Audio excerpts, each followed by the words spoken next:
Chromosome জানতে পারিনি বেঁচে ছিল তো এই যে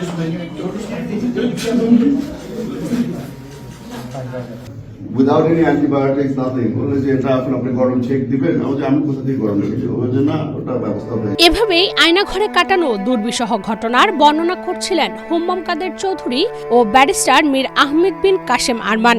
বিগত সরকারের আমলে দীর্ঘদিন আয়নাঘরে চার দেয়ালের মাঝে কাটিয়েছেন অসহনীয় নির্যাতনের মাধ্যমে।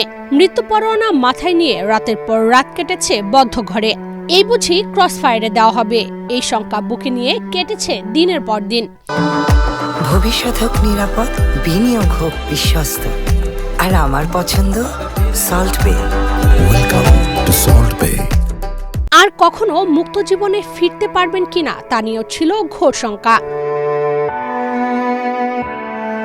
সব শঙ্কাকে উড়িয়ে দিয়ে তাদের সামনে আলোকবর্তিকা নিয়ে হাজির হয়েছে 2024 সালের জুলাই গণ অভ্যুত্থান।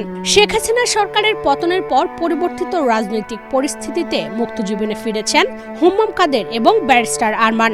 চরম দুঃসময় কাটিয়ে আসা এই দুজন এবার ত্রয়োদশ জাতীয় সংসদ নির্বাচনে বিজয়ী হয়েছেন। বলতে গেলে আয়নাঘর থেকে বেরিয়ে এবার তারা সংসদে। আয়নাঘর থেকে মুক্ত হওয়ার পর নির্বাচনে অংশ নিয়ে জয়ী নেতারা পারিবারিকভাবেই রাজনীতির সঙ্গে সম্পৃক্ত। তাদের একজন যুদ্ধাপরাধের মামলায় মৃত্যুদণ্ডপ্রাপ্ত বিএনপির জ্যেষ্ঠ নেতা সালাউদ্দিন কাদের চৌধুরীর ছেলে হুম্মাম কাদের চৌধুরী এবং অপরজন জামায়াত নেতা মীর কাশেম আলীর ছেলে ব্যারিস্টার মীর আহমেদ বিন কাশেম আরমান। তারা দুজনই সরকার পতনের পর মুক্ত জীবনে ফিরেছেন এবং এবারের নির্বাচনে অংশ নিয়ে জনগণের রায়ে বিজয়ী হয়েছেন। চট্টগ্রাম ৬ আসন থেকে নির্বাচিত হয়েছেন সাকা চৌধুরীর ছেলে বিএনপি মনোনীত প্রার্থী হুম্মাম কাদের চৌধুরী। ফলাফল অনুযায়ী ধানের শীষ প্রতীকের প্রার্থী হুম্মাম কাদের পেয়েছেন ১,০১,৩৬৭ ভোট। তার নিকটতম প্রতিদ্বন্দ্বী জামায়াতে ইসলামীর প্রার্থী এটিএম রেজাউল করিম পেয়েছেন ৩৮,৬৬৫ ভোট।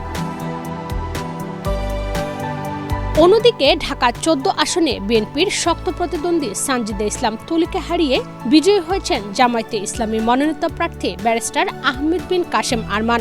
দাঁড়িপাল্লা প্রতীকে ব্যারিস্টার আরমান পেয়েছেন ৯৬,৭৮৪ ভোট। তার নিকটতম প্রতিদ্বন্দ্বী তুলি ধানের শীষে প্রতীক নিয়ে পেয়েছেন ৮০,৯২৭ ভোট। এছাড়া গত বছরের জুলাই থেকে আয়নাঘরে বন্দী আরও একজন এবার নির্বাচনে বিজয়ী হয়েছেন। তিনি হলেন ময়মনসিংহ ৮ আসন থেকে বিজয়ী ধানের শীষে প্রার্থী লুৎফুল্লাহেল মাজেদ। এবারের নির্বাচনে তিনি পেয়েছেন ১,০৭,৫৭৭ ভোট। তার নিকটতম প্রতিদ্বন্দ্বী এলডিপি প্রার্থী আওরঙ্গজেব বেলাল পেয়েছেন ৪৫,৭৯১ ভোট। গত বছরের ৩০ জুলাই সিটিটিসির একটি দল তাকে তার গুলশানের বাসা থেকে তুলে কথিত আয়নাঘরে নিয়ে গিয়েছিল। সেখানে আটকে রেখে তার উপর অকথ্য নির্যাতন চালানো হয়। শেখ হাসিনা সরকারের পতনের পর ৬ আগস্ট মুক্তি পান তিনি। এই নেতাদের বিজয় শুধু ব্যক্তিগত প্রত্যাবর্তনের গল্প নয়, এটিকে দেশের সাম্প্রতিক রাজনৈতিক পরিবর্তনের প্রতীক হিসেবেও দেখা হচ্ছে। দীর্ঘদিন যারা আয়নাঘরে জীবন মৃত্যুর সন্ধিক্ষণে কাটিয়ে মুক্ত জীবনের স্বাদ ভুলতে বসেছিলেন, সেই তারাই আজ জাতীয় সংসদের গর্বিত সদস্য। ইশরাত চৈতি, বাংলাদেশ প্রতিদিন।